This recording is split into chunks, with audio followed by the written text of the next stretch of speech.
हाँ, तो ये क्या मामला है अपना जरा बताइए। सर मामला कुछ ऐसा है कि मेरे कज़न से हाफिजाबाद में उन्होंने मुझे एक कंपनी के बारे में बताया था, M&M मोटरसाइकिल प्राइवेट लिमिटेड। तो उन्होंने मुझे कहा था कि यहाँ पे कुछ लोग जो हैं वो कंपनी वाले जो है मोटरसाइकिल की बुकिंग्स करते हैं और 45 डेज के बाद वो जो है ना वो मोटरसाइकिल डिलीवर करते हैं।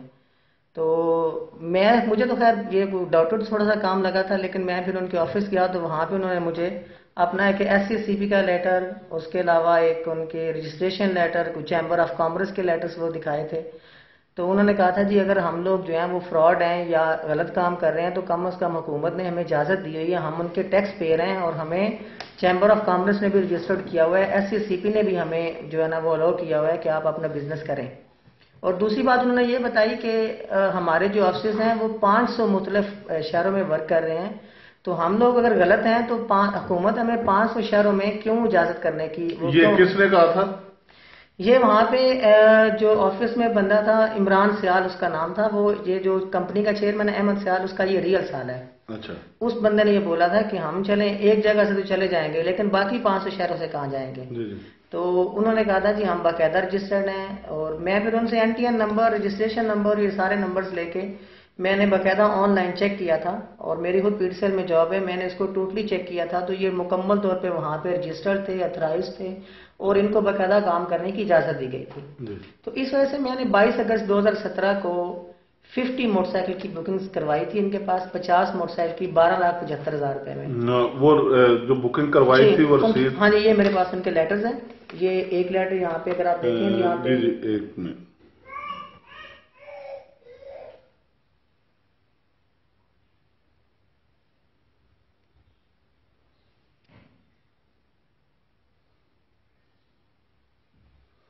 जी, ये 3 लेटर्स हैं, इनमें से एक पे 24 है, एक पे 1 है और एक पे 25 है। बाकी भी ये मेरे ख्याल में ये होगी आपकी, हाँ ये 1 बुकिंग है, एक वाली। इनकी डेट ऑफ डिलीवरी भी एक ही है, 10 अक्टूबर 2017, और उसके बाद ये एक 25 वाली है, इस पे भी एक 50 बुकिंग्स हैं टोटल। जी ठीक हो। अच्छा, अब इन्होंने हमें जो डेट दी थी वो डेट दी थी 10 अक्टूबर 2017 को हम आपके डिलीवरी आपको देंगे, हम आपके मोटरसाइकिल्स आपको पे करेंगे, देंगे उनको। तो 4 अक्टूबर को इन पे कोई 3 अक्टूबर को FIA की रेड हुई थी इनके ऑफिस फैसलाबाद में। तो उनके बाद उन्होंने ये अपना ऑफिस जो है यहाँ से इसको बंद किया, और बंद करके ये जो ऑफिस है ये 4 अक्टूबर से बंद हो गया था। उन्होंने कोई भी, हालांकि इस अरसे के दरमियान भी मैं इनके पास तो 3-4 दफ़ा गया हूँ कि मुझे यार अपने इनिशियल अमाउंट वापस कर दें अगर आप, क्योंकि मुझे कोई थोड़ा सा डाउट हो रहा है कि ये जो है ना वो इसमें कुछ चीज़ें आ रही थी, जिसमें ये था कि कुछ मीडिया पे भी चीज़ें आ रही थी कुछ, जिसमें नज़र आ रहा था कि शायद ये जो है वो ये डाउटेड थोड़े से हो रहे थे। उन्होंने कहा था जी नहीं वो ऐसा कोई मसला नहीं है, हम जो ये जो चीज़ें आ रही हैं उनको हैंडल कर रहे हैं। और दूसरी बात ये कि हमें कहा था गवर्नमेंट ने इजाज़त दी हुई है, अगर हम गलत हैं तो हमें गवर्नमेंट ने क्यों इजाज़त दी है। तो उसमें अब मुझे तो ये 4 अक्टूबर को वहां से चले गए थे ऑफिस क्लोज करके, फिर बहुत ज्यादा इनके पीछे वो इनका जो स्टॉकिस्ट है अफसाबाद का, उसका नाम इमरान सियाल है, उमर सियाल का मैंने आपको बोला है पहले भी साल ही है। तो ये सबसे पहले अपना ऑफिस छोड़ के और अपने वो घर वगैरह छोड़ के तब से लेके अब तक वहां से गायब है जी, वहां पे अभी तक वो आया नहीं है। तो दूसरी मतलब इन्होंने ये किया था कि फिर वो कोई इनका केस वो हाई कोर्ट में फिर ये मतलब इनका हाईलाइट हुआ था, तो 30 नवंबर को इन्होंने ये अपना केस जो है वो दोबारा विन किया था, जिसमें हुकूमत ने इनको दोबारा इजाजत दी थी। ठीक हो, वो इनको दोबारा ये विन करने के बाद इजाजत दी थी कि आप अपना बिजनेस दोबारा करें। तो 30 नवंबर को इन्होंने जो पुरानी एंट्रीज थी, जिस तरह मेरे जैसे लोग थे जिनकी बहुत सी एंट्रीज पड़ी हुई थी, उनको उन्होंने दोबारा उनकी रोटेशंस की, क्योंकि हम अभी फिलहाल तो हमारा बिजनेस बड़ा डिस्टर्ब हो गया, तो इसलिए हम आपकी जो एंट्रीज हैं उनको रोटेट करते हैं, और वो रोटेशन की स्लिप भी मेरे पास ये मौजूद है, इसमें 93 एंट्रीज हैं। अच्छा, ये रोटेशन 50 एंट्री के बाद 93 हो गई थी। और इनको जब ये किया गया था इस पे भी इन्होंने वो इनका एक नया एक आया था, वो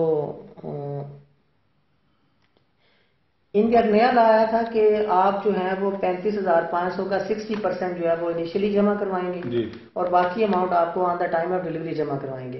तो क्योंकि मेरी पेमेंट तो ऑलरेडी पहले जमा थी इनके पास, तो उन्होंने इसको 21,300 के हिसाब से 21,300 के हिसाब से 93 एंट्रीज की रोटेशन की, और उसका उन्होंने दिया हमें कि हम आपको आपकी जो ओरिजिनल अमाउंट है विद प्रॉफिट वो आपको वापस करेंगे 3 जनवरी को। जी।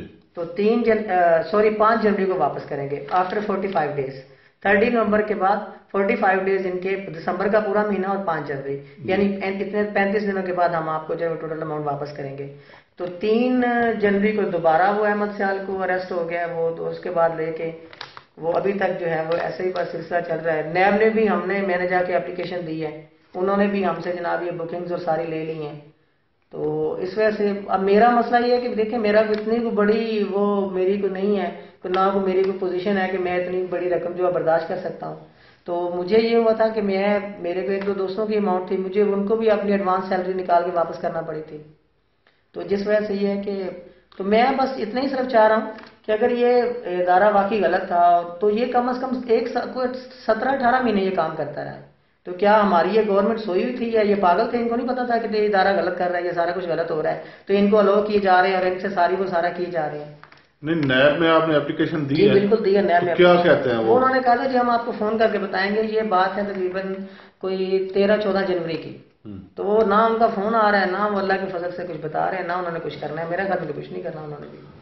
नहीं, नैब वालों ने कहा कि हम आपको बताएंगे। जी बताएंगे। नैब जो है उन्होंने ये अहमद सियाल और अहमद सियाल ही गिरफ्तार है। अहमद सियाल गिरफ्तार है। इमरान सियाल तो मेरे सुनने में जहाँ पे आया वो तो उस दिन से 4 अक्टूबर से रोपोश है वहां से, और अहमद सियाल का वो साल है तो वो उसको कैसे पकड़वाएगा? पता होगा वो तो उसको तो पता ही है ना वो कहाँ पे है। अहमद सियाल गिरफ्तार है। जी जी। तो नैब चाहते हैं कि अहमद सियाल से ही रिकवरी करें। जी बिल्कुल ऐसे ही चाहिए। तो ये कि जिन लोगों ने इन्हें काम करने की इजाजत दी, बिल्कुल 15-18 महीने इन्होंने काम किया, इस मुल्क में बैठ के काम किया, अपने काम को कानूनी शक्ल देके। बिल्कुल कानून।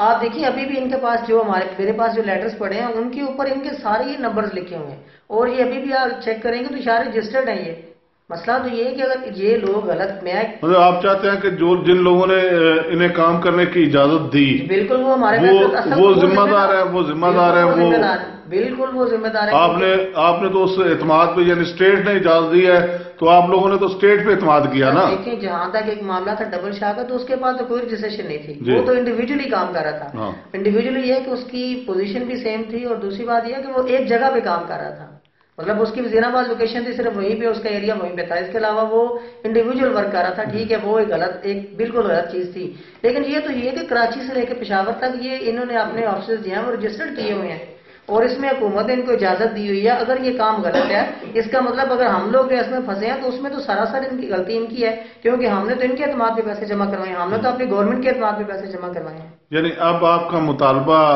किससे है? चेयरमैन नैब, और क्या आप कह रहे थे? नहीं, चेयरमैन नैब से भी है और चीफ जस्टिस से मुतालबा कर रहे हैं कि यह लेके दें आपको। बिल्कुल हमारी अमाउंट हमें रिकवर करवाएं। हम लोग ऐसे नहीं है कि हम देखिए, मैंने तो या मेरे जैसे कई लोग ऐसे हैं जिन्होंने ट्रस्ट से इसी बात भी किया था कि ये बाकायदा रजिस्टर्ड है।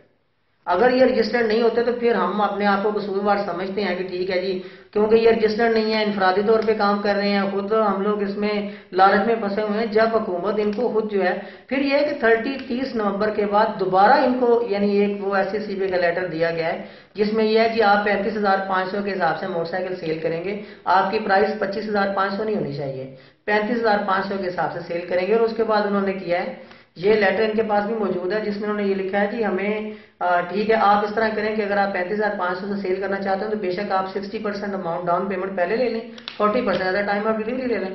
तो ये भी ऐसी चीजें हैं, ये भी हमारे वो इदारे हैं। हमारा हाई कोर्ट इदारा है जिसने इनको दोबारा लॉ किया, दोबारा ये केस विन करके दोबारा जीते हैं। अभी मसला ये है कि हमारी अमाउंट है जी, अब वो एक नेशनल लेवल का ये स्कैम बना हुआ है और 13 अरब रुपए की अमाउंट है जिसमें कम से कम 3-3.5 अरब हाथ से बात किए हैं। तो मेरे जैसे कई ऐसे बंदे हैं, मैं बहुत से ऐसे लोगों को जानता हूँ जिन्होंने अपने घर बेच के भी दिए हुए थे कि चले हमारे हालात थोड़े से बेहतर हो गए, हम हमको और अच्छा बिजनेस कर लेंगे, अच्छा कर लेंगे, क्योंकि ये गवर्नमेंट से रजिस्टर्ड है, जाएंगे कहीं पे नहीं। तो मसला सिर्फ ये है कि ये हमारी गवर्नमेंट अगर इसमें फुल्ली इन्वॉल्व है। मैं तो ये कहता हूँ कि अगर ये इसमें अगर नैब वाले कुछ नहीं कर रहे, FIR वाले कुछ नहीं कर रहे, या ये कुछ भी नहीं कर रहे, तो ये सारे इदारे फुल्ली इन्वॉल्व है। इसमें हुकूमत मुकम्मल इन्वॉल्व है कि ठीक है जी, या पता नहीं हुकूमत ने इनको टारगेट दिया हुआ था जी आपने इतने पैसे इकट्ठे करने हैं तो फिर हमें दे दें, यही हो सकता है। इसके अलावा तो मुझे तो कोई चीज नजर नहीं आ रही। मतलब अब क्या आप समझते हैं कि why chief justice of Pakistan एक ऐसी हस्ती है, शख्सियत है इस मुल्क में जो आपको इंसाफ हो सकता है और आपकी ये रकम वापस दिलवा सकते हैं? बिल्कुल, मेरे मैं तो बहुत इसमें मेरी कंडीशन बहुत बुरी है, यानी अब उनसे ही उम्मीद है आपको? इसके अलावा देखिए हुकूमत के ये इदारे तो इन्वॉल्व हैं, जो साफ सी बात है ये लोग ऐसे हैं जो इन्वॉल्व हैं इसमें मुकम्मल तौर पे इसमें। वो अगर इनकी इन्वॉल्वमेंट नहीं है तो इन्होंने क्यों इनको रजिस्टर्ड होने दिया है, क्यों इनको इस सिक्योरिटी कमीशन ऑफ पाकिस्तान के लेटर इनको क्यों दिया है, क्यों उनको सिक्योरिटी दी है कि आप लोग जो है वो काम करें, क्यों उनको चैम्बर ऑफ कॉमर्स ने रजिस्टर्ड किया है।